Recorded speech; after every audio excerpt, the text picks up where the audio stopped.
Mangalagiri toll plaza వద్ద రాజా village నందు highway పైన ప్రస్తుత పరిస్థితి.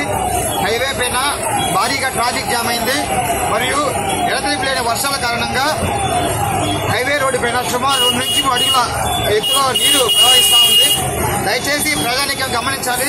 ఎవరు కూడా అనవసరంగా రోడ్డు పై రావద్దు. ప్రాణాలకి ప్రమాదం సైతం, వాహనాలు కూడా కొట్టుకుపోయే పరిస్థితి.